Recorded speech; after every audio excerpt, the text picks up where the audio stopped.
Salam SMK Bisa, SMK Hebat buat siswa SMK Negeri 1 Bebandem, khususnya yang sedang melaksanakan PKL. Mudah-mudahan masih semangat untuk melaksanakan PKL. Dan kali ini akan disampaikan apa sih sebenarnya itu tujuan PKL, kemudian bagaimana sistematika pembuatan laporan PKL, dan beberapa tips untuk membuat laporan yang efektif dan mudah untuk dikerjakan. Perlu diingat kembali apa itu sebenarnya tujuan dari pelaksanaan praktek kerja lapangan. Yang pertama itu ada mengenalkan siswa pada pekerjaan lapangan. Nah, sudah disampaikan di pembekalan sebelumnya bahwa tujuan PKL ini adalah untuk mensinkronisasikan materi yang sudah diberikan di sekolah dengan bagaimana implementasinya ketika ada di dunia industri. Kemudian yang kedua, tujuan dari PKL ini adalah menambah keterampilan. Nah, apabila misalnya materi-materi praktek yang berhubungan dengan konsentrasi keahlian atau jurusan anak-anak di sekolah itu belum diberikan di sekolah, mungkin karena adanya keterbatasan sarana dan prasarana. Nah, pada kesempatan PKL ini silakan dimanfaatkan semaksimal mungkin untuk menambah keterampilan-keterampilan tersebut. Yang ketiga adalah membentuk pola pikir. Nah, selama ini di sekolah sudah disampaikan terkait dengan pendidikan karakter, misalnya terkait dengan disiplin dan lain sebagainya. Nah, sekarang anak-anak sudah melaksanakan PKL, jadi tentunya sudah memahami apa yang disampaikan di sekolah itu kemudian disinkronisasikan dengan ada yang di tempat PKL atau dunia industri. Di samping itu, PKL ini juga mengharapkan anak-anak itu bisa berpikir yang lebih dewasa, bagaimana bekerja di dunia industri secara real, bagaimana sistem manajemen mereka di sana, kemudian aturan disiplinnya, cara bergaul di sana dan lain sebagainya, sehingga akan membentuk pola pikir yang lebih baru, lebih dewasa dan lebih siap untuk berdaya saing. Kemudian adalah menjalin kerjasama. Nah, apabila anak-anak nanti di tempat PKL sudah menunjukkan kinerja yang bagus, nah, tentunya perusahaan akan melirik nanti kinerja. Apabila nanti kalian sudah tamat, tentunya perusahaan juga akan memerlukan tenaga-tenaga kerja yang memang terampil. Sehingga nanti secara otomatis kalian bisa nanti direkrut secara langsung. Oleh karena itu, silakan tunjukkan kerja yang maksimal, kerja yang profesional tentunya di sana.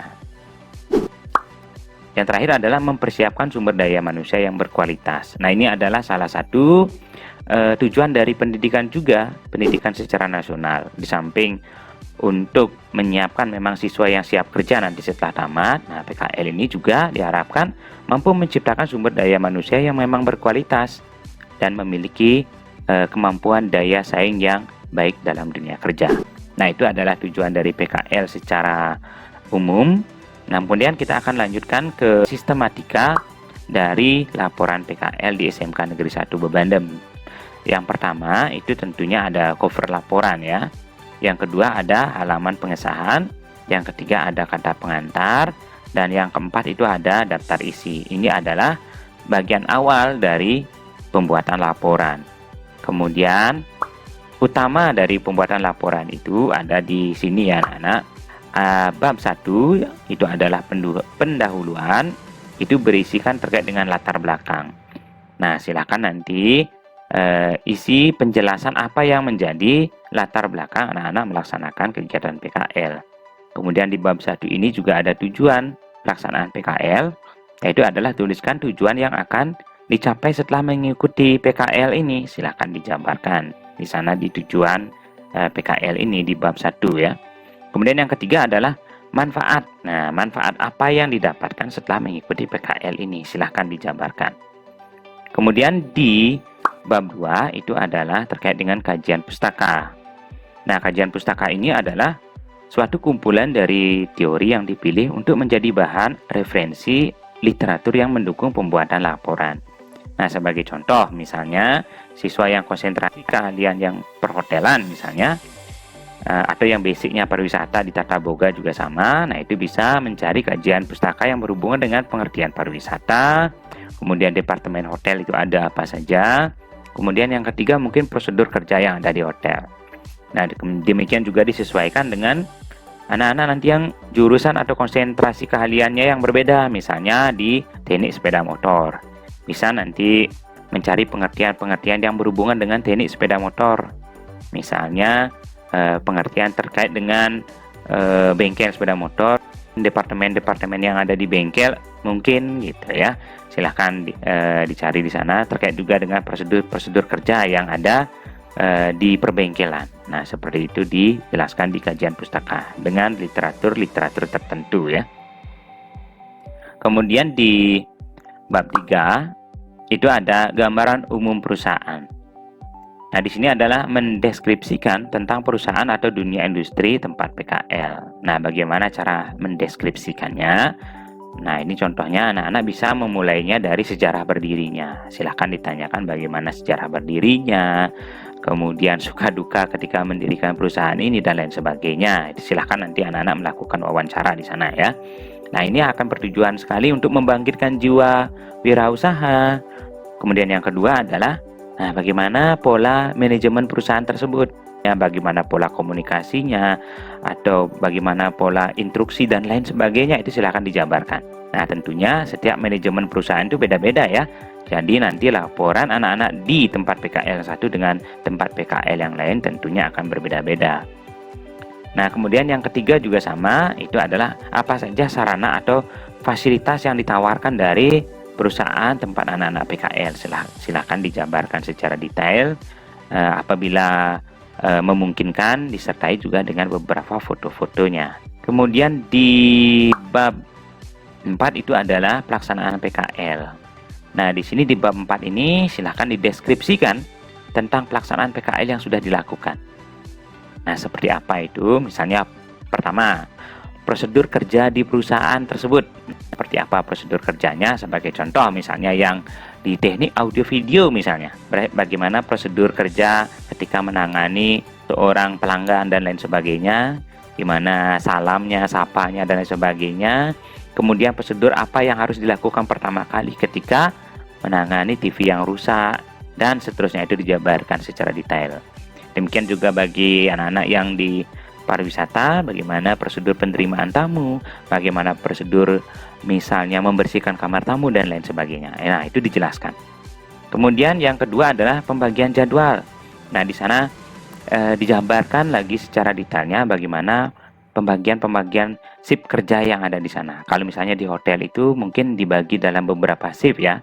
Kemudian yang ketiga adalah permasalahan yang ditemukan. Nah, ini pasti setiap siswa PKL itu pasti menemukan permasalahan di sana. Tidak mungkin tidak menemukan permasalahan.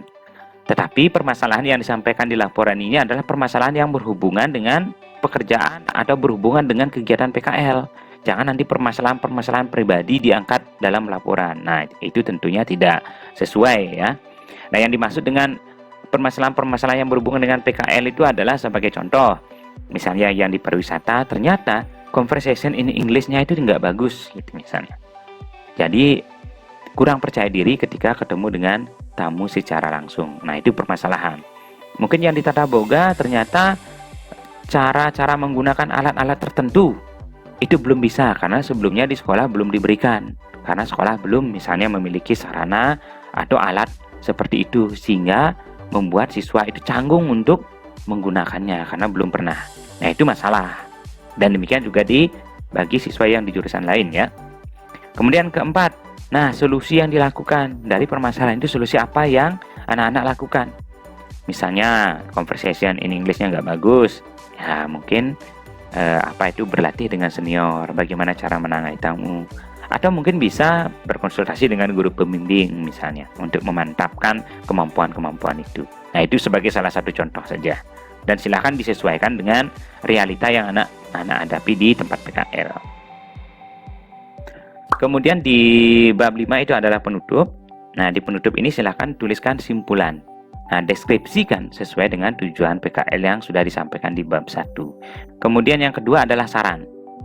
Nah, dari pengalaman PKL yang telah dilakukan, nah, sampaikan saran yang membangun tentunya ya untuk pihak sekolah, atau memungkinkan misalnya anak-anak memiliki saran untuk perbaikan-perbaikan yang harus diberikan di perusahaan. Silakan dituliskan di laporan ini, biar laporan ini juga bermanfaat ya, tidak hanya untuk sekolah tapi juga untuk perusahaan. Setelah itu ada yang disebut dengan daftar pustaka. Ya, karena tadi anak-anak merujuk beberapa literatur, jadi tuliskan sumbernya, itu di daftar pustaka ya. Kemudian yang kelima ada lampiran. Nah, di lampiran itu ada apa saja? Pertama, jurnal kegiatan. Nah, jurnal ini diisi setiap minggu. Ingat, setiap minggu dengan rangkuman kegiatan yang telah dilakukan. Jadi, kalau setiap minggu, dalam satu minggu itu anak-anak melakukan apa saja di tempat PKL, itu silahkan dirangkum. Nah, ditulis di jurnal kegiatan PKL. Fungsinya jurnal kegiatan PKL yang dibuat itu adalah untuk mengetahui atau sebagai bahan refleksi anak-anak. Oh, ternyata di PKL saya sudah melakukan ini. Itu ya. Kemudian apa yang harus saya tingkatkan untuk kedepannya dan lain sebagainya. Di samping itu, jurnal PKL ini juga sebagai bukti bahwa anak-anak itu memang benar melakukan kegiatan sesuai dengan standar prosedur yang ada di perusahaan tersebut. Yang kedua, itu adalah foto kegiatan yang mewakili pekerjaan yang dilakukan selama PKL. Nah, diharapkan ini adalah minimal 5 foto. Gitu ya. Nah, foto yang ditampilkan ini adalah sekali lagi ditekankan adalah foto yang berhubungan dengan pekerjaan yang dilakukan selama PKL. Tidak boleh nanti foto-foto pribadi ya, atau foto-foto yang misalnya selfie, gaya selfie seperti itu tidak diperkenankan dimuat di laporan ini, tetapi lebih mengkhusus kepada kegiatan yang dilakukan di PKL. Kemudian yang ketiga adalah nilai PKL dari perusahaan atau dunia usaha, dunia industri. Nah, ini kalau ada. Nah, kalau misalnya tidak usah khawatir, sekolah juga memiliki format penilaiannya. Nanti silahkan dikonsultasikan dengan guru pembimbing terkait dengan format penilaian ini. Yang keempat adalah fotokopi sertifikat. Sekali lagi, kalau sudah ada dan kalau diberikan di tempat PKL perusahaan atau dunia industri. Apabila tidak usah juga khawatir, sekolah nanti akan menyiapkan sertifikat yang tentunya sudah bekerja sama dengan pihak dunia usaha, dunia industri, atau perusahaan tempat anak-anak PKL. Jadi tidak usah khawatir terkait dengan sertifikat. Nah, berikutnya tips cara membuat laporan itu yang efektif. Nah, ada yang disebut dengan ATM. Ini ATM ini mungkin agak beda ya dengan pemahaman kita sebelumnya yang terkait dengan ada kartu kecil kemudian dimasukkan di mesin keluar uang. Tidak ya. ATM di sini yang dimaksud adalah amati, tirukan, dan dimodifikasi. Nah, seperti apa caranya? Nah, langkah pertama untuk melakukan tahapan ATM dalam pembuatan laporan praktek kerja lapangan, silakan anak-anak masuk di website PKL SMK Negeri 1 Babandem dengan mengklik link yang ada di WA Group atau mengklik link yang ada di deskripsi video di bawah ini. Nah, apabila website ini sudah terbuka, di website ini sudah ada beberapa informasi terkait dengan PKL. Nah, ini ada beberapa tombol-tombol di sini yang terhubung dengan administrasi terkait dengan PKL. Untuk memodifikasi laporan, anak-anak bisa tertuju ke contoh laporan. Silakan diklik saja contoh laporan, sehingga akan muncul nanti beberapa contoh-contoh laporan seperti berikut. Nah, contoh laporan ini akan selalu diupdate untuk menyesuaikan dengan tempat siswa training. Sementara ini adalah beberapa contohnya. Nah, bagaimana caranya mengedit laporan ini? Yang pertama yang harus dilakukan adalah tentukan laporan mana yang akan diedit, diusahakan atau disarankan yang memang sesuai dengan tempat siswa PKL. Sebagai contoh misalnya siswa PKL di Ramayana Candidase, otomatis laporan inilah yang kita akan langsung modifikasi. Caranya adalah dengan klik kanan kemudian download. Nah, ini adalah contoh laporannya. Ini ada cover laporan, kemudian ada halaman pengesahan, ada kata pengantar, sesuai dengan sistematika pembuatan laporan yang sudah dijelaskan. Nah, di sini yang menjadi fokus yang akan diedit nanti lebih banyak itu adalah di bab 3. Nah, apabila di bab 3 ini hotel atau tempat PKL-nya sudah sama dengan laporan ini, jadi tidak terlalu banyak diedit karena sama sejarah berdirinya, fasilitasnya sama. Apabila tempat PKL anak-anak itu beda, jadi disesuaikan sejarah berdirinya perusahaan itu atau hotel atau bengkel atau perusahaan lainnya, disesuaikan lagi. Kemudian kita ke bab 4. Nah, di bab 4 yaitu pembahasan atau pelaksanaan PKL. Nah, di sini bagaimana prosedurnya silahkan dijabarkan. Apabila misalnya anak-anak ada di housekeeping, silahkan dijabarkan bagaimana prosedur kerjanya, datang itu harus jam berapa. Kemudian apakah berisi briefingnya di pagi hari dan lain sebagainya. Silahkan disesuaikan. Nah, ini sudah dijabarkan tugas housekeeping itu seperti apa. Kemudian, nah, permasalahan apa yang ditemui selama PKL? Nah, kebetulan di sini, nah, ini adalah lebih umum, sangat umum sekali ya, permasalahannya dampak dari COVID-19. Nah, ternyata di sini juga siswa yang bersangkutan dalam pembuatan lapor ini dia juga bermasalah dalam komunikasi yang menggunakan bahasa Inggris. Nah, silahkan nanti disesuaikan kembali permasalahan apa yang anak-anak temui di tempat training seperti yang sudah dijelaskan sebelumnya. Kemudian solusi apa yang akan digunakan untuk menanggulangi permasalahan tersebut. Oke, nah itu terkait dengan bab 4. Nah, kemudian di bab 5 penutup, buatlah kesimpulannya, kemudian saran untuk sekolah dan kalau ada saran untuk perusahaan seperti ini. Kemudian ini adalah daftar pustaka, beberapa literatur-literatur yang digunakan. Kemudian, nah ini adalah lampirannya. Nah, untuk melengkapi lampiran ini, anak-anak bisa kembali ke web PKL SMK Negeri 1 Bebandem. Nah, di sini ada jurnal PKL. Kita akan buka. Nah, anak-anak tidak bisa langsung mengeditnya di sini seperti biasa. Caranya itu adalah di-download terlebih dahulu, yaitu kita klik file, kemudian download, gunakan Microsoft Word. Nah, seperti ini. Silahkan isi nama kalian. Nah, inilah yang nanti dibuat satu minggu itu dibuat satu uraian kegiatan. Nah, ini adalah contoh pengisian dari jurnal per minggu tersebut. Bapak akan gunakan contohnya untuk di perhotelan, misalnya pada tanggal 23 Desember 2022. Nah, uraian kegiatannya adalah making bed.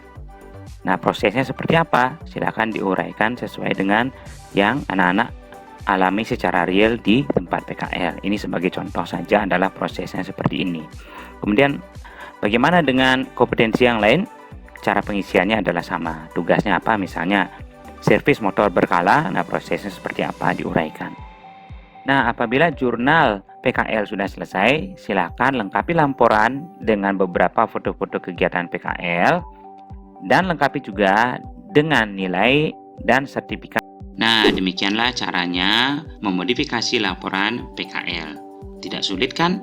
Tetapi, apabila kalian menemukan permasalahan-permasalahan terkait dengan pembuatan laporan, pelaksanaan PKL, dan lain sebagainya, jangan sungkan untuk berkonsultasi dengan guru pembimbing kalian masing-masing. Sebagai akhir kata, semoga praktek kerja lapangan atau PKL ini berjalan dengan lancar. Sampai jumpa di sekolah setelah habis PKL. See you dan terima kasih.